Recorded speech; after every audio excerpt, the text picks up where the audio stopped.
Assalamualaikum semuanya, kembali lagi di channel Hidayah Ilahi Official. Kisah Rasulullah saat disantet dukun Yahudi perlu dijadikan pelajaran bagi kita untuk selalu berhati-hati terhadap kejahatan mengerikan tersebut. Sihir atau santet adalah upaya yang dilakukan manusia dengan meminta pertolongan kepada setan untuk mencelakai orang lain. Iblis dan setan banyak memanfaatkan dukun atau tukang sihir guna melancarkan aksinya. Sasaran mereka tidak hanya orang-orang biasa saja, tetapi termasuk orang beriman, bahkan para nabi sekalipun, dengan tujuan agar manusia takut, menderita, sakit, mati, bahkan menyekutukan Allah SWT. Hal ini timbul karena mungkin adanya pihak yang tidak suka, dendam, marah, sehingga perlu melampiaskan balasan. Peristiwa sihir atau santet di Indonesia pun banyak menimpa masyarakat yang dilakukan oleh orang-orang yang tidak bertanggung jawab. Lah kok orang Indonesia, lawang Rasulullah SAW saja yang sebagai nabi juga pernah disantet dukun Yahudi hingga mengalami sakit keras. Dari kisah Rasulullah inilah yang menjadi penyebab turunnya surat Muawwidzatain di dalam Al-Quran, yakni surat An-Nas dan Al-Falaq. Insya Allah dengan cara-cara yang diajarkan Rasulullah SAW di kisah ini bisa menjadi pelindung kita dari kejahatan sihir dan santet. Nah, lalu seperti apa kisah mengerikan yang menimpa Rasulullah SAW ini? Tonton video ini sampai selesai. Namun sebelum lanjut, jika kalian suka dengan konten-konten Islami kami, mari dukung channel ini dengan cara klik like, subscribe, dan aktifkan lonceng notifikasinya ya, agar channel ini semakin ekstra men-syiarkan kisah inspiratif Islami lainnya dalam kemasan cerita bergambar. Kejahatan santet atau sihir sudah berlangsung ribuan tahun yang lalu. Kebencian dan sakit hati biasanya menjadi alasan mengapa seseorang mengirim sihir. Metode yang dipakai tukang sihir untuk mencelakai korbannya begitu banyak. Ada yang menggunakan rambut calon korban, baju, gambar, dan lainnya. Sihir bisa menyasar siapa saja, termasuk Nabi Muhammad SAW, seperti diriwayatkan Asy-Syaikhan dalam Bukhari dan Muslim.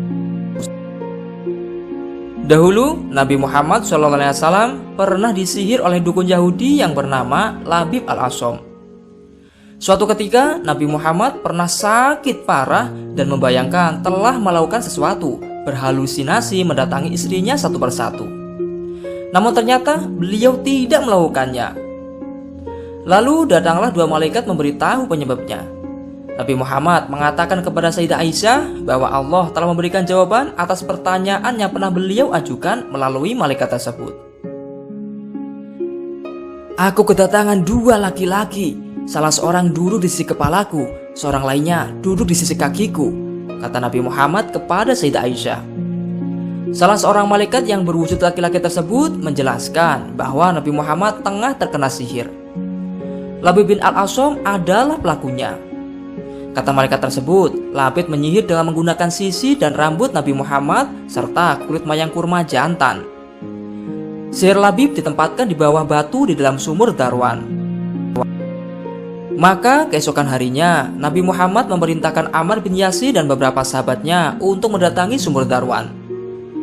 Mereka mendapati bahwa air dalam sumur Darwan berwarna merah kecoklatan, seperti air perasan daun pacar, sementara kepala mayangnya seperti kepala setan. Satu riwayat menyebutkan bahwa gulungan sihir tersebut dibiarkan di dalam sumur.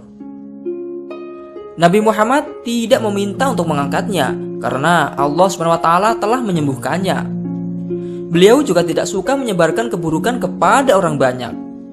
Begitulah akhlak mulia Nabi Muhammad SAW dalam menyikapi tukang santet. Meskipun Nabi dizalimi, tetapi beliau membalas dengan kasih sayang tanpa dendam. Kemudian setelah itu, Rasulullah SAW meminta agar sumur Darwan ditutup. Sementara riwayat lain menyebutkan bahwa gulungan sihir tersebut diangkat dari dalam sumur.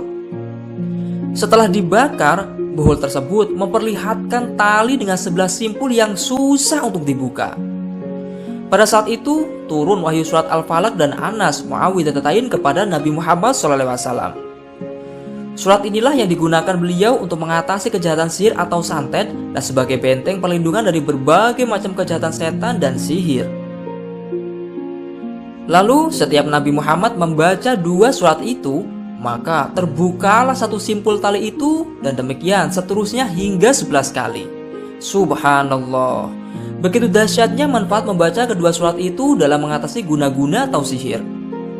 Sejak saat itu, sebelum tidur, Nabi Muhammad selalu membaca Muawwidzatain, yakni surat Al-Falaq dan An-Nas sebelum beliau tidur. Tidak lain, ini adalah untuk melindungi dirinya dari hal-hal yang tidak diinginkan seperti sihir. Kalau seandainya beliau sakit parah, maka Sayyidah Aisyah yang membacakan surat-surat tersebut dan mengusapkan tangannya pada tubuh Nabi Muhammad. Ada yang mengatakan bahwa sihir yang menimpa Nabi Muhammad hanya berpengaruh pada jasad bagian luar saja. Artinya, sihir tersebut tidak sampai menyerang hati, akal, dan keimanannya. Nabi memang maksum, namun kemaksumannya bukan berarti beliau terbebas dari berbagai macam penyakit dan berbagai faktor manusiawi lainnya. Oleh sebab itu, Nabi Muhammad menderita ketika terkena sihir tersebut layaknya manusia lain kalau terkena. Ketika seorang mengalami sakit keras, maka wajar kalau dia diliputi khayalan atau bayangan akibat dari sakit yang dideritanya itu. Begitupun dengan Nabi, beliau membayangkan telah melakukan sesuatu, tapi nyatanya tidak. Al-Buti menegaskan bahwa Nabi Muhammad terkena sihir tersebut bukan aib atau kekurangan pada dirinya. Sekali lagi, Nabi Muhammad maksum, terjaga dari kesalahan dan kekurangan dalam menyampaikan syariat Allah. Namun kemaksumannya itu tidak berlaku dalam hal-hal keduniawian seperti sakit, lapar, haus, dan lain-lain. Allah Subhanahu wa Ta'ala berfirman dalam Al-Quran yang artinya, dan mereka itu ahli sihir, tidak memberi mudarat dengan sihirnya kepada seorang pun kecuali dengan izin Allah.